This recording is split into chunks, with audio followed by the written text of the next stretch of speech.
Would you still love your girlfriend if she was a worm? What about me? Do you love me? I got some stuff for you here, some good shit. Fortnite chill potion. You want it? I know you want some. Drink water, drink.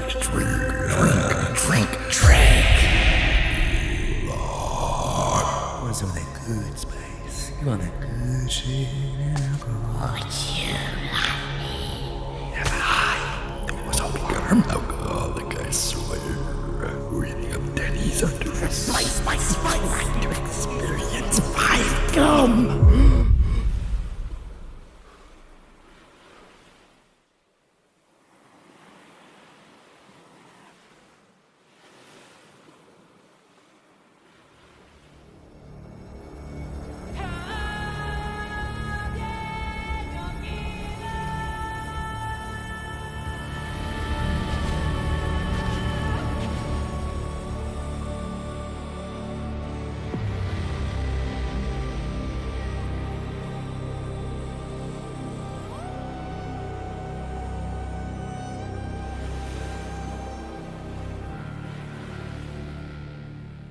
So I managed to snag myself a Dune Part 2 popcorn bucket. As you can see, it's the real deal. I mean, if you doubt it, read it right there. Dune Part 2. This is the real thing. I was seriously able to get one of these things. Completely authentic with the actual worm gussie right there for you. So unfortunately, I wasn't able to pick up one of these. I made the mistake of not getting this opening weekend. So upon stopping by every AMC in my area, they unfortunately told me that they completely sold out of the actual bucket. But thankfully, I got the Mad Connects and was able to get just the top, which I would argue is the most important part of the popcorn bucket. But it honestly is a little suspect as to how and why they completely sold out first opening weekend. It really makes you wonder what people are doing with those popcorn buckets as we speak. What would people want to do with this? I wonder. Yeah, I have no idea. Everything reminds me of her. So, wow, time sure does fly. Welcome to the first official review for this year. I know some of you may be wondering where I've been these past few months. I was mostly working on that Last of Us series review, and of course prepping for this year's line of big releases. I bet you're all probably wondering, where's that Argyle review? Where is it? Forget one of the most anticipated sequels to one of the most beloved titles of sci-fi in recent memory. We need my thoughts on the Kitty Cat Spy movie. Trust me guys, this was a hard sacrifice to make, but I think Kitty Cat Spy movie will have to wait, because this is Dune. Also, I've been especially busy this past month having character development while playing a lot of Helldivers 2 with the boys, which has disrupted my work ethic and rejuvenated my interest in the sci-fi genre. So of course we're doing this one first. So here are my quick thoughts on the first Dune. I think it's pretty interesting that before this first movie that came out a few years ago, I have never heard of this franchise, never heard of the books, never even heard of the original David Lynch 1980s movie. I was a complete Dune noob. I have enjoyed Denis' track record of science fiction movies though. Arrival in particular stood out to me. I remember being blown away when I first saw that in theaters before I even knew who he was. So for someone like me to go into this franchise with virgin eyes of the Dune universe, I was pretty blown away. I understand that when adapting lengthy novels, filmmakers have to cut corners when it comes to certain scenes and certain beats for the sake of making it as engaging as it can be on screen. It also has to appeal enough to the fan base of the original material, but also be cohesive enough to attract newcomers. I think what they accomplished here was right in the middle for me. I understood enough of the lore to enjoy it, but I can acknowledge the book certainly explains certain plot points way better and in depth. This is all pretty standard stuff when it comes to adaptations. That's nothing new. Now, for those saying that this was a very boring, slow movie, I have to say, yes, I can completely admit that it is slow at moments, but it's that slow, methodical pacing that we just don't get very often in movies anymore. This is coming from someone with ADHD, so to me, that's very impressive. Now, if every movie was this slow, I would go absolutely insane, but for this tone and execution, it just worked for me. Although I can completely acknowledge and understand people who are completely turned off by the pacing of this movie and have no interest in seeing any more of it. The music and the visuals, I will absolutely touch on in this one, because it absolutely continues on of how amazing they are. But basically, Hans Zimmer's score drenching your ears with a fantastic soundtrack that only enhances the visual effects and set pieces to bring scale and magnitude that I haven't seen to this extent in a sci-fi movie before. The whole family feud plot is very reminiscent of the strongest aspects from the first few seasons of Game of Thrones. That's what it reminded me of, because at that time, I was watching Game of Thrones for the very first time, and so many moments just reminded me of it. Powerful dialogue that doesn't aim to make the audience laugh every 5 seconds. Now, the occasional slow pacing for me and the fact that the film had to be cut down from its initial 4 to 5 hour runtime absolutely begged for there to be a sequel, and thankfully many people supported this film in theaters to greenlight the production for the sequel. If I had to really nitpick as to the things I didn't like about it, I think Zendaya was pretty bland in it, and I do think she tends to be bland in most things she has been in, at least everything that I've seen her in. I'm always rooting and hoping that her character performance will exceed my expectations in any future project she's in. So if I had to give it a rating, I would give it an 8 out of 10. And since I never read the book, I guess my opinion would be invalid no matter what, according to nerds on the internet. As long as the sequel didn't lose me too much with the amount of exposition to follow and improved upon the pacing, then it's a set deal. It was absolutely going to be an even better sequel. So now fast forward just over 2 years later, and here we are. I've been seeing lots of reviews from other peeps claiming this to be one of the greatest sequels ever made, one of the greatest movies ever made. The hype was starting to get to me for real, I will admit. So what did I think of it? Let's find out if Denis Villeneuve and his entire team of filmmakers delivered the continuation of this now franchise. Dune Part 2.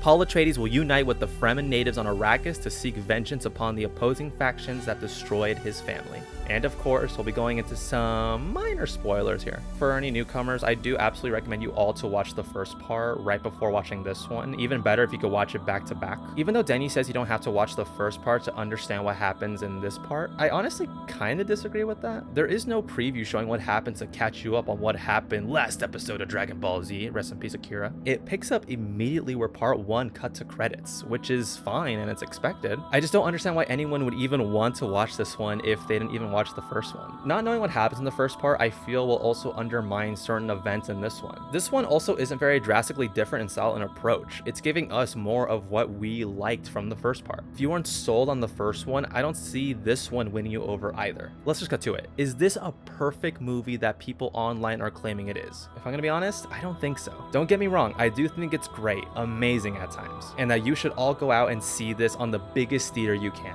It's not very often that movies come out like this where it reminds you of why seeing films in an amplified theater is peak above every other media format. So it's not a perfect movie to me. I do have some minor gripes to pick at, which I will get to later, but I will make the argument that it is a perfect sequel. Do I dare make this comparison? It's like what Shrek 2 is to the first one. It checks all the boxes of what all the greatest sequels in cinema achieved. Let's go over them because I do think it is important. Shout out to Shafrillas Productions. I think the criteria that they had for their listing of what makes a sequel perfect is great, and I'm going to be following that here. First off, everything that was great in the first movie is brought back here and improved upon tenfold. The visuals and music are the stars yet again. Sometimes it may even outpace what is happening on screen. Hans Zimmer's bombastic use of enchanting vocals and bass makes it sound like something otherworldly. Greg Fraser once again shows to be one of the greatest working cinematographers in the industry right now. This is what top of the line $200 million intergalactic space blockbuster should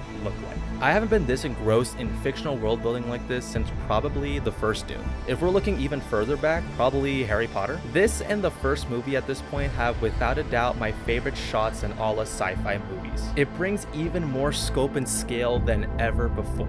So many shots don't just look amazing, they just fuck, if that makes sense. These shots just straight up fuck. This one in particular, this shit has me ovulating right now. Some of these shots actually had me saying fuck me audibly out loud when I saw them for the first time in the trailers. I have no shame to admit that. So next are the performances. Powerful dialogue and dramatic all around from everyone yet again. Those that gave a compelling performance in the first movie have somehow improved, and I feel like it's thanks to the content of the script this time. Instead of being more external focused, it is more internal focused. What does that mean? It means we are seeing more of what these characters are feeling or thinking of doing instead of just seeing them react to the world around them. It's basically a more personal story, to put it simply. Now Christopher Nolan's comment on this being Denis' version of The Empire Strikes Back makes a lot more sense. A New Hope introduced a new universe and its rules, but Empire was arguably a more ambitious title that wasn't afraid to get a lot more risky and weird with its visuals, twists, and themes. For that reason, it is considered one of the greatest sequels ever made, outdoing its predecessor in a technical and an artistic artistic way. This is really just reminding me of that all over again. The biggest standouts are of course Timothée Chalamet, who continues to push the limits of what actors in their 20s can really do when it comes to something this large and epic in scale. I don't get how many are discovering now that he has the sauce. He's always had the sauce. I've seen it in him ever since I first discovered him. In the first one, he honestly was a bit of a blank slate at the start, as most protagonists in novels usually tend to be. But once he gets to Arrakis and he starts picking up all of the traits, he gets way more interesting, and this movie's script explores that even further. If the religious imagery isn't enough to convince you that this is basically a retelling of the Bible, or to be more accurate, the Quran, then I don't know what else has to happen for you. Does Paul have to sacrifice himself for the sins of everyone? I think this is a more metal retelling of religious scriptures, because surprise, surprise, Paul Atreides ends up going sicko mode with the whole holy prophet persona and declares war on everyone else by the end of this movie. That's right, this whole time we have been seeing the rise of a religious zealot, igniting the start of an all-new holy crusade. I don't even know if I'm allowed to say this, but this truly is the age of gassing up the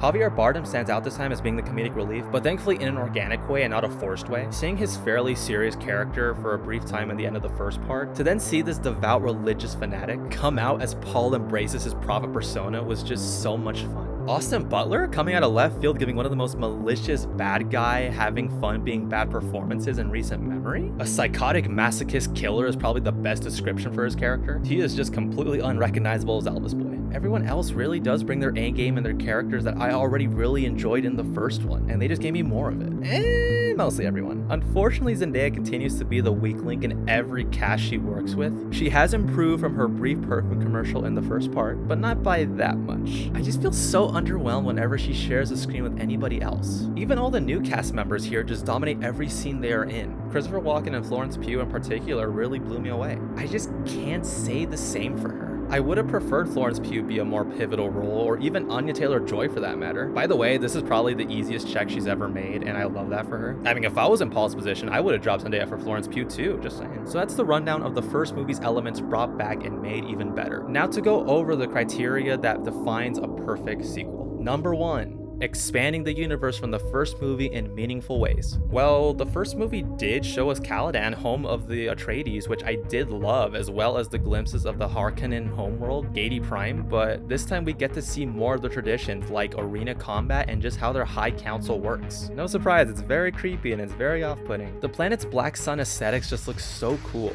and their fireworks celebrations look even cooler. They were constantly referring to the Emperor in the first part, but we never got one look at him. Now we get to see not just him on his own home planet, but also his daughter, the princess, as she records journal entries documenting all of the events going on Arrakis. It really does emphasize the war genre here. We get to see an even closer look at the Fremen and their entire culture, from how they engage in badass combat in spectacular sci-fi scenarios, showing all new pieces of technology used for desert power, riding sandworms for both traversal and combat, and we see even more of their religious customs with the Jezere. We also get a sneak peek at the other houses at the end of the movie, and how they will be engaged in war for the next part. We just end up seeing more of what the Dune universe has to offer than the first movie by the end. Number 2, continue the story in a new, compelling way. Again, I reiterate that this movie's story takes more risks than the first part. We see a lot more Fremen this time, and how Paul learns their way of life to grow from impressing them to leading them. All the expository fluff has already been established in the first part, which allows the pacing here to get to the central plot way quicker, to where it feels very reminiscent of Lawrence of Arabia, a war movie in the desert jolted with psychological aspects. We get to see even more of how these events affect the character's state of mind. Instead of just going ooh or ah at all of Arrakis, we get to really see Paul and the Fremen take action and fight against the opposing forces. It's way more action-packed than the first movie.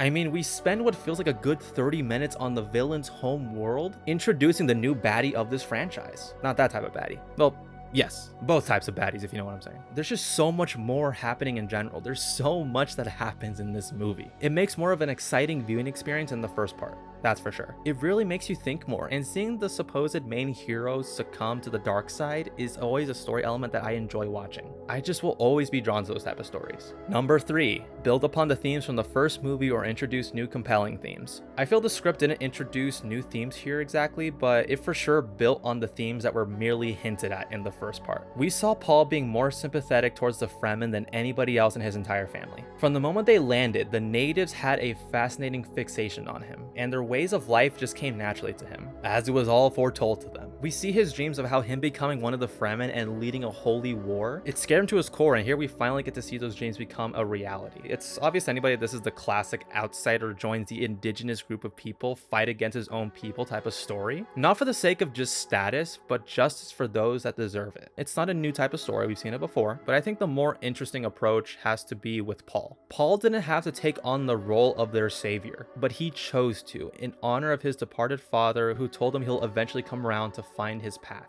Because his father and even Duncan Idaho respected and honored the Fremen. He felt his calling was in the desert, not as the leader of the House of Atreides. The classic tale of forging one's destiny that goes against their upbringing is a theme that I'm sure everyone can relate to. So this was the primary theme for the first movie, and a majority of this one. Now, when I said this movie didn't introduce any new themes to sink into, I may have lied. I don't spread misinformation, I just straight up lie. Watching the rise in power corrupt Paul, and seeing him become what he was afraid to be, is reminiscent of the yin and yang we all struggle with internally. Do we choose to dedicate our life and put our morals on the line to achieve what destiny is telling us to do? Even those that aren't hyper-religious or believe in fate must still understand that the human condition consists of these type of choices, no matter your heritage or your background. The only question I asked in the first movie is why certain beats felt rushed, or why the story felt so incomplete. Now this time the questions I asked myself pertain to the actual dilemma these characters were going through, and for that it is superior to the first movie when it comes to messages to ponder over. What would you do if you were in Paul Atreides' situation? Number 4.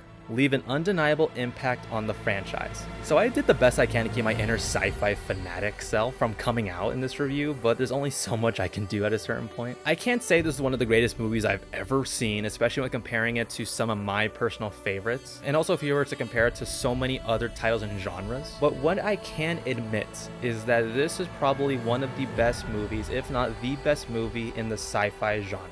One of my favorite franchises now. It also did what Guardians of the Galaxy 3 did, and that is making the previous entries feel more complete and make me appreciate it more. Again, that is such a rare and difficult thing to do in sequels. By the time the credits came, I felt something. It wasn't a feeling of incompleteness that I felt at the end of part 1. It was more a feeling of sadness, because I wanted it to keep going.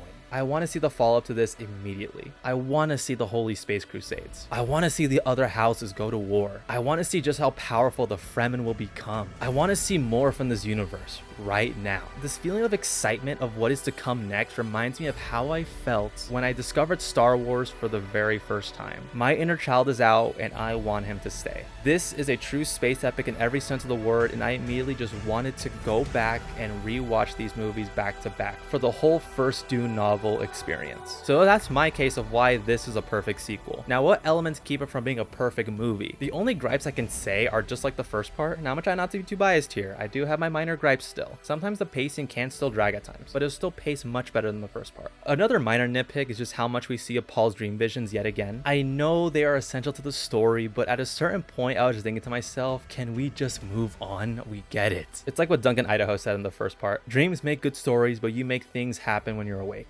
Also, coming back to Zendaya, guys, trust me, I don't just straight up dislike her. I want her to improve. But her chemistry with Timothée on screen just felt so non-existent. It just feels and looks like they had more chemistry in real life. Don't let Tom Holland see this. I was just looking forward to the romance chunk moving along so we can just get back to more crusading. Those are seriously about the only things that bogged this down from being one of the greatest movies ever to me. I feel like I'm really reaching here at this point with my dislikes. This is the first smash hit of 2024 for me. If this came out on its original release schedule of November of last year, I would have made the argument that 2023 was without a doubt one of the best years for major release blockbusters. Hopefully this shows studios that we, the audience, aren't necessarily sick of seeing big bombastic space epics filled with CGI galore. When a clear vision is demonstrated with passion and care, we will never get tired of watching spaceships go boom. Thank you, Danny, and your entire team of filmmakers. This is an absolute milestone in sci-fi movies, and from now on, I'm just gonna hold these movies as the standard for future sci-fi films to come. There may be a chance that this franchise has ruined all future sci-fi movies for me, because most of them will probably not be this great.